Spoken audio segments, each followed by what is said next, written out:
Craig, I don't have one. you don't have one. But what do we have today? We've got golf pro legend Derek Deminski Ooh. with just the tips.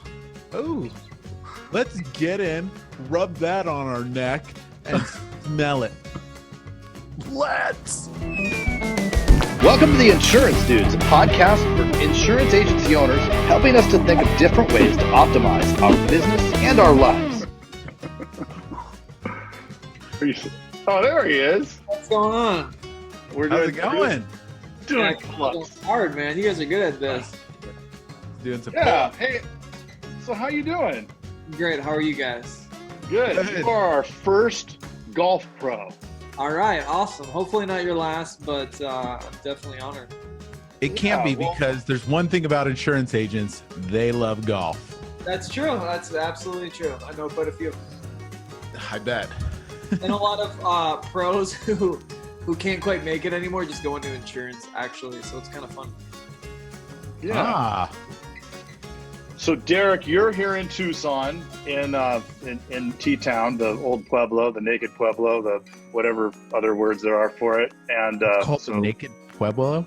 I've heard it called the naked Pueblo. I think the Frank Show calls it the naked Pueblo.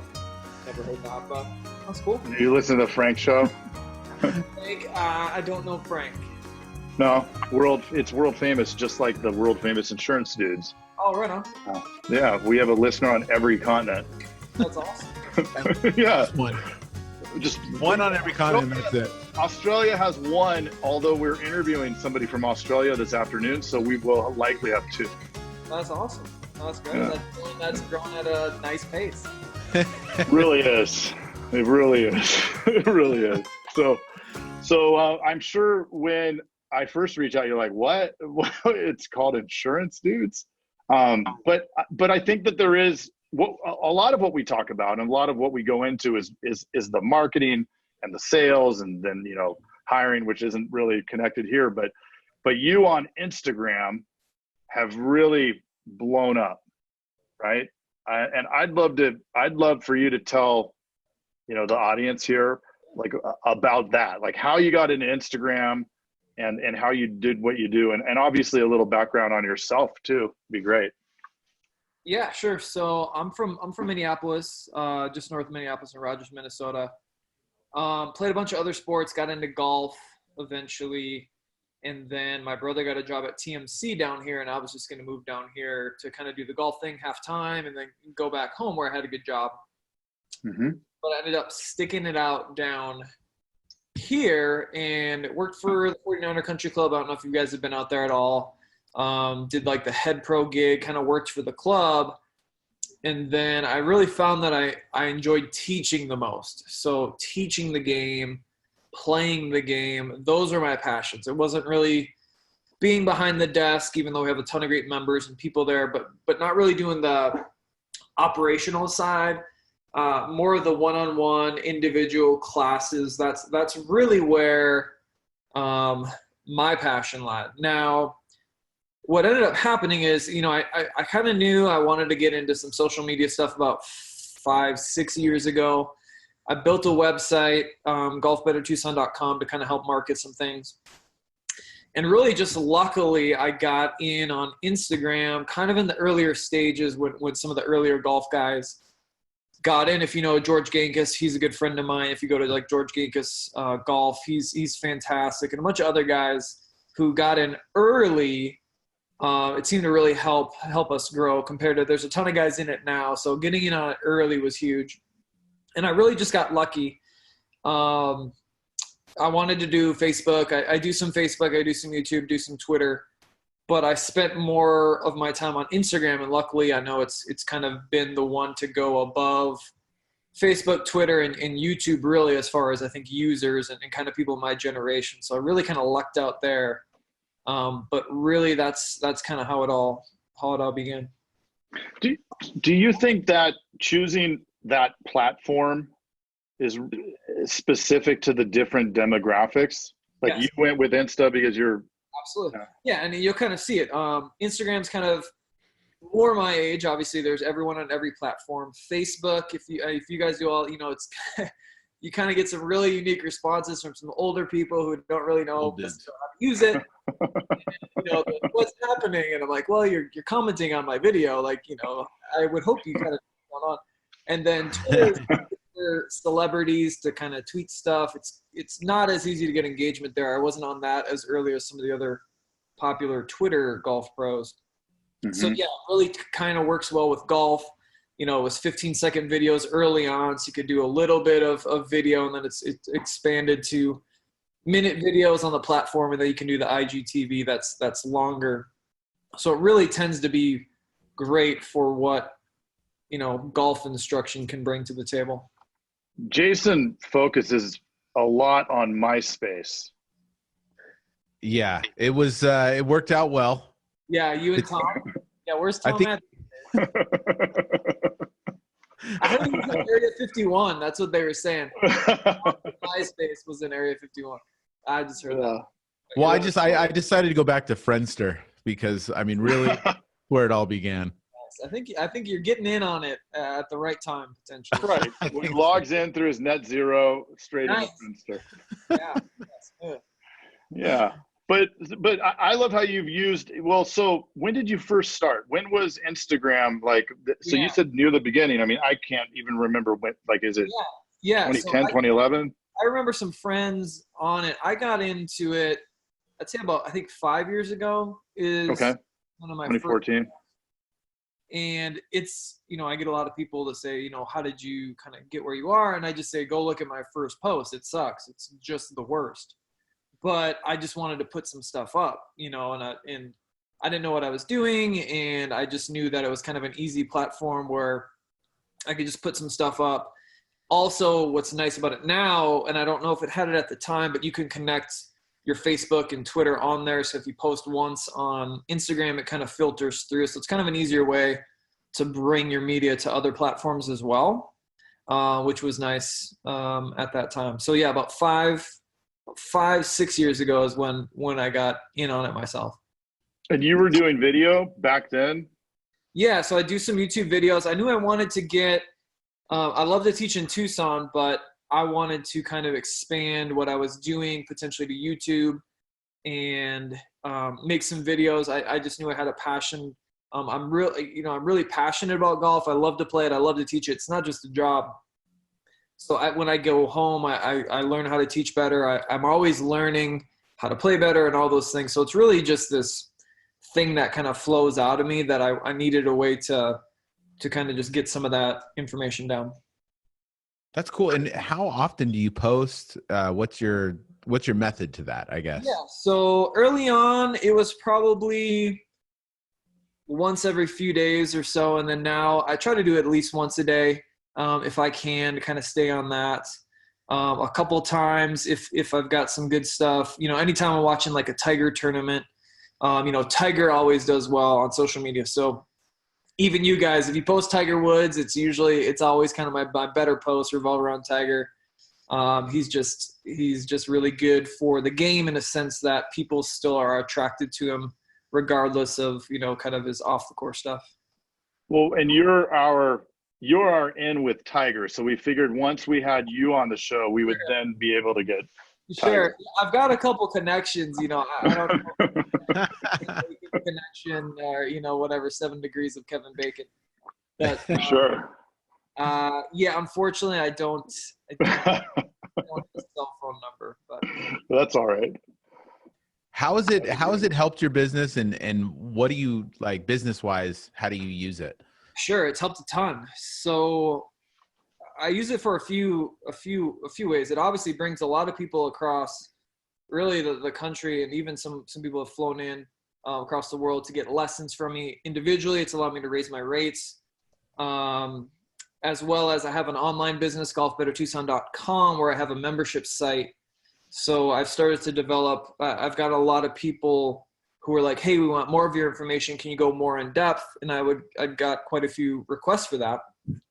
So I developed a membership site at golfbettertucson.com where people can go and sign up for a lot of my real in-depth videos to get kind of the best information I have. So it really drives people to that site as well, which is another revenue stream. That's cool. So you have the full multi-layer, the whole multi-layer course. So you start pretty much with the online course if you wanted. Yeah. And I do online lessons as well. If people are like, hey, I got this issue with my swing and they live in Italy, we can do FaceTime lessons. I've done that quite a few times with people. Yeah. So we just get right on the phone. I got my phone. They're kind of working through the motion and I'm kind of their coach saying, okay, we need to feel a little bit more of this. Let's try to do this. And I can kind of guide them in what they want to achieve. It's a little bit easier to do it with some of the short game and putting stuff compared to some of the full swing stuff. But I've done a ton of that as well. That tends to work a little bit better as far as kind of me highlighting some of the things and then making them like a video on kind of what they should do, what drills they should do. But yeah, there's that. There's the membership site. There's in-person lessons, revenue. I can raise my rates as demand's getting quite high at the club as well. That's so crazy. Remarkable. Sorry. Yeah. No. How do you? What do you do for marketing? What's that? What do you do for marketing other than Instagram? Are you? So just Instagram. I'll do some promotions on Instagram, and Facebook as well. But really, I haven't had to ever promote me teaching golf at the club for about 3 years. I don't think I've had an open slot for lessons in about 2 years. Nice. Wow. Season, I tend to get booked about 2 to 3 months out as far as golf, which is really great. For myself, it's bad for people who are like, hey, can I get a lesson? And I'm like, unfortunately, unless I get a cancellation, I can't. But really just free promotion on Instagram, just going through kind of what I do. And then the paid promotions, I think they've got a little bit less value now compared to a couple years ago. I think the Facebook ad was like the best value in marketing potentially is what I've heard from some people smarter than me. It was. Now as the big players are starting to jump in, and it's changing the game. It's still great though to compare with the old Yellow Pages days. Yeah, TV. I didn't get the opportunity to do radio or TV, but from what I've understood, there's just so much better value for your dollar in social media compared to running a TV ad or a newspaper ad or Yellow Page or stuff like that. Yeah. Well, and now, so your Instagram account being what you have 100 and how many 100 and how many thousand? 116, I think right now. Okay. You have 116,000 followers. So it's as if you have your own channel. You have your own broadcasting network, which is just, it's tremendous. And it didn't become something that had 116,000. I actually should use the term overnight. It sort of did become that way overnight. You had the grind and the work that put you there, but then a unique story that helped really escalate it. Why don't you talk about that? Because it's real fascinating. There's kind of a bunch of things along the way. So you kind of get associated with the right people that kind of follow some certain people, and you kind of build up. I think you're referring to on Father's Day, I shot a cool video. And again, I just like doing golf stuff. I get these ideas when I'm sleeping, oh man, that'd be such a cool idea. Just kind of fun. And the video where I'm kind of spelling words, and I just had this idea. I did it actually first on Mother's Day, and a few sites were like, oh, we'll load it up. But they actually didn't. And then on Father's Day, I'm like, oh, I'm going to do the same thing. I think it's great. If no one liked it, I would think it's cool. So, but then SportsCenter got a hold of it, and they posted it. And I've heard, and I don't know, I heard it was on ESPN and SportsCenter. I don't know. I know it was at least on their social media. So then that got a ton, I don't know, 3 million views or something like that. So that really helped people jump on when you kind of get these waves of people, and that definitely got a lot of attention for sure. That's so super cool. Would you describe the video? Because I watched it. It's really cool, and we would encourage our listeners to follow you. and check it out too. Yeah, that's great. So essentially I've got, we're in a new place, and we have a small backyard. So 4/5 essentially of our backyard is a putting green, and the wife is cool with that.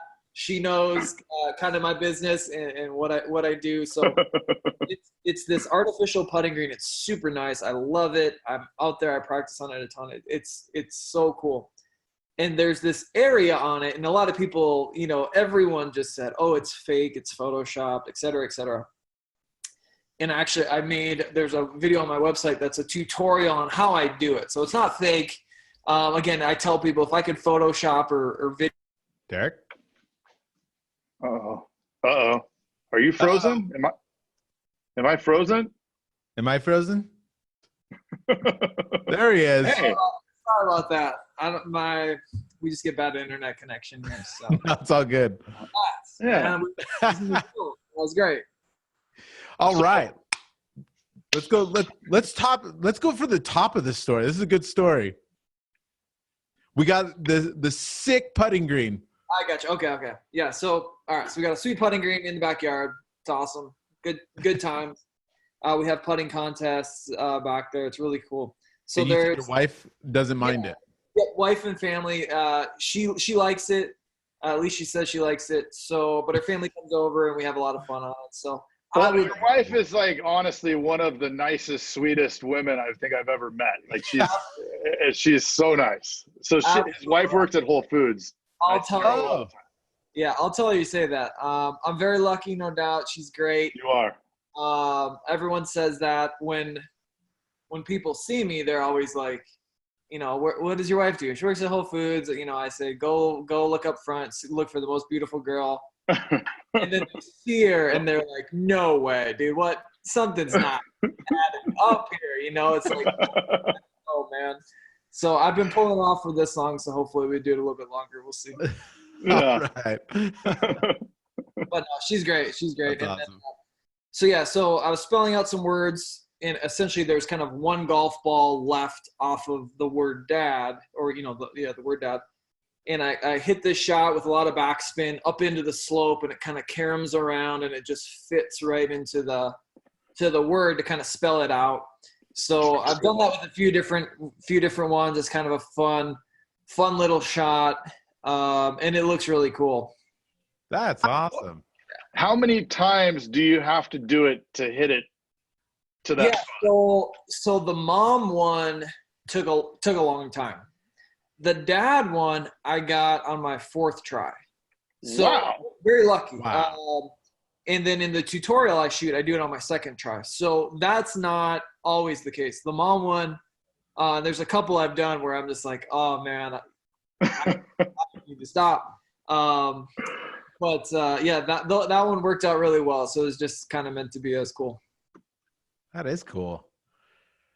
That's cool that you're able to leverage all this stuff. I mean, I'm sure when you first started doing this, the plan wasn't to have all these different products and services and to be able to, I'm sure the vision back then, you couldn't even imagine this, right? Yeah, no, you're absolutely correct. So I wanted to have a website and, people could kind of check out YouTube videos. Oh, cool.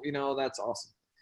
And then my buddy, George Gankis, who in my opinion is like the best golf coach he's become a good friend, and he's just fantastic. He started kind of a membership site, and that kind of led some people to say, hey, you should kind of do that same thing. And I was like, oh, okay, let's try it out. And then that's kind of really expanded. So yeah, a lot of things, you just have to kind of be able to go with the flow and see where the demand's at.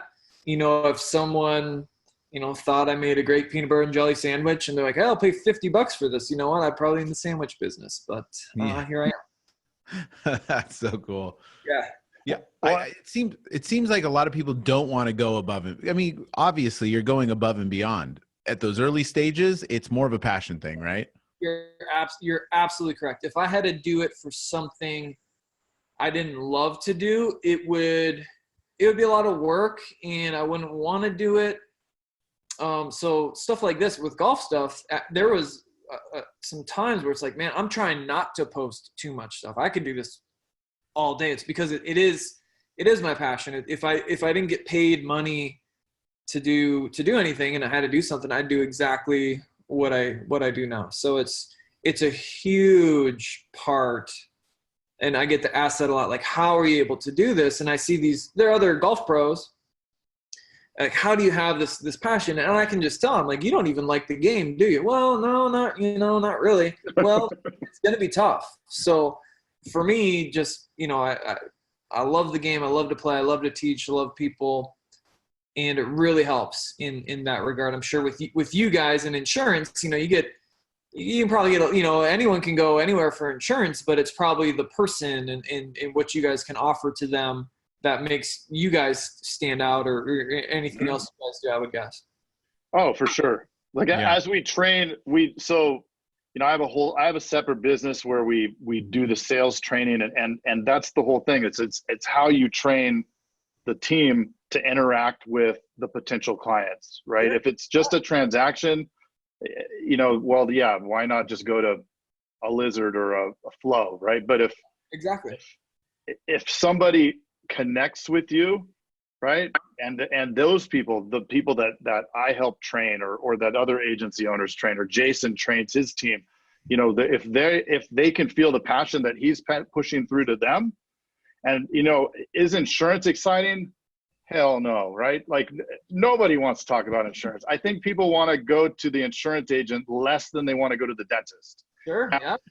But at the same time, if we can, so we're not necessarily, we're passionate about helping them understand that, hey, look, you may never have to discuss this stuff again, but we need to get it done right.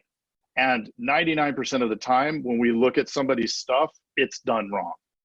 Sure, wow. Right. And so, but you can't convince somebody of that unless you, of course, have the passion to want to help. Right. And that's I think the X factor here for us. And then that's why we do this show, because if we can leave our listeners with one good idea, something to execute on, if they walk away from this hearing Derek, the golf pro, talking about, hey, he just grinded it out. You did something you love. You started posting videos about it and it snowballed. Yeah. Right. 100%. And I think you guys are doing great. I've been on quite a few podcasts and I think you guys' dynamic is as good as any I've been on. I mean, it's really, really enjoyable. So you can tell that you guys just have a successful way about what you guys do. So I like that. Huh.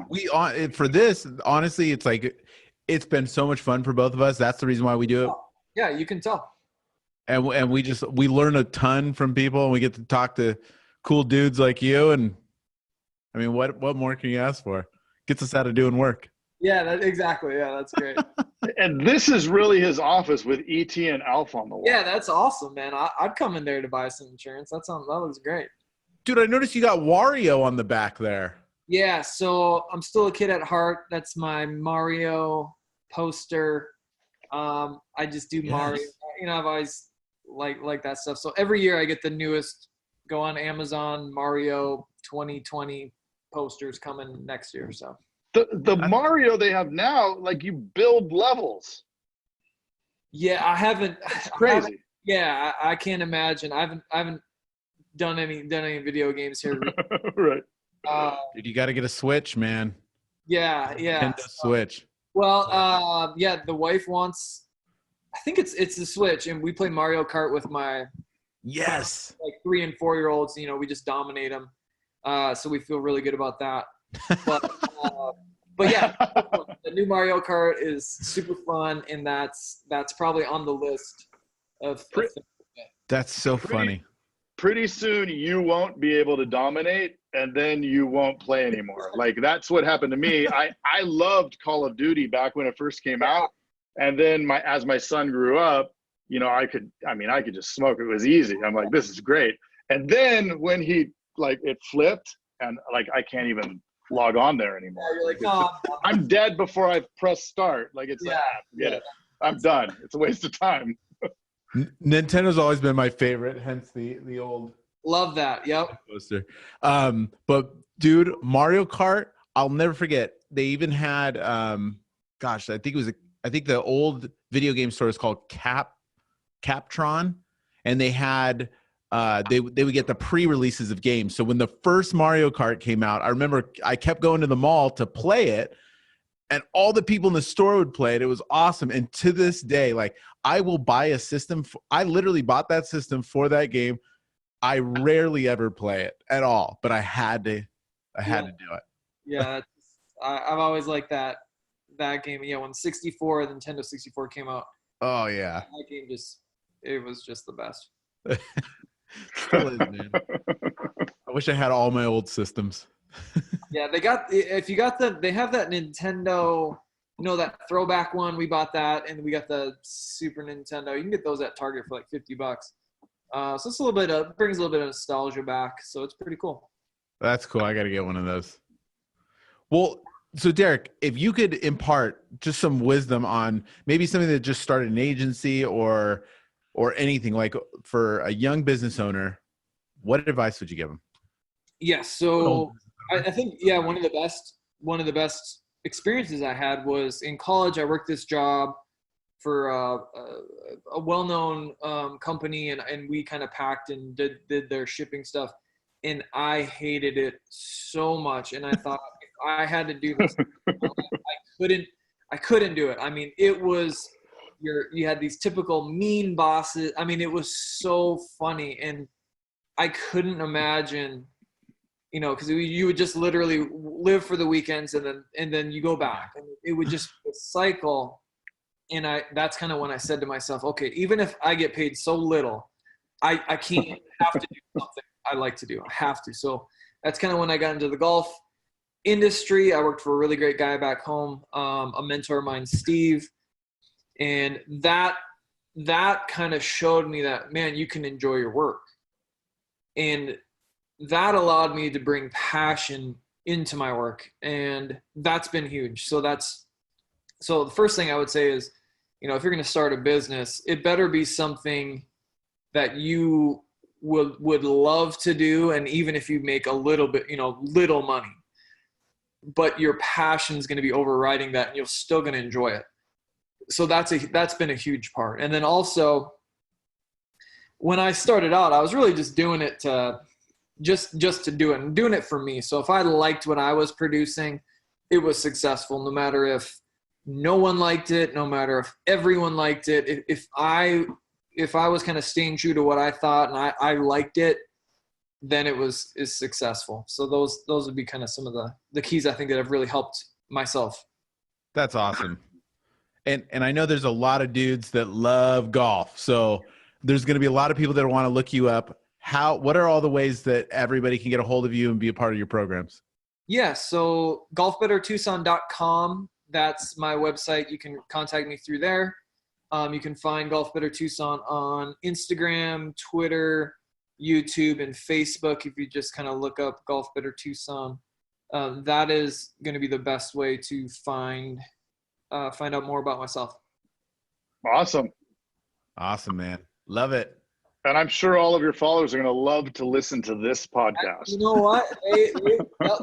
They're pretty true. So that they like quite a few of the others. I think they'll like this one. Awesome. That's awesome. Well, thank you so much, Derek. I know you're busy, and you had the tournament last week. Did you win? So no, golf's so weird. So I played really well the week before, and I was like, yeah, this feels great. And then I played bad last week, and then I've got another tournament, Arizona Open, next week, which is cool. So yeah, I still love to compete, and even when you kind of have a bad round, or you have a bad, a bad quarter for business, I guess you can kind of say, okay, what do I need to do better? So I never really mind playing bad, because it usually helps what's coming up next. So I can rather than just say, oh, I'm bad, I can say, okay, what went off? How can I rectify this? And how can I improve from there? Awesome. Glass is half full. Yeah, absolutely. You got to. Well, thank you so much, man. It's awesome having you on. I'm going to thank Erin, because she's the one that helped make this connection. Do that, yes. My acai bowls, I get it at Whole Foods. And take care, man. Thank you so much. You bet. Thanks so much, guys. 55% of insurance sales producers say that they have had little or no sales training. Us agents focus on marketing to drive activity and often overlook the sales presentation. Improvements in mindset, shifting focus, rapport, needs diagnosis, value building, creating buy-in, and overcoming objections lead to drastically better closing numbers. The solution? Enroll your team in September's Sales Summit offered by Agency Vault. We will even assess your team to see which of their sales steps need the most improvement. Head to agencyvault.com to sign up before it's full.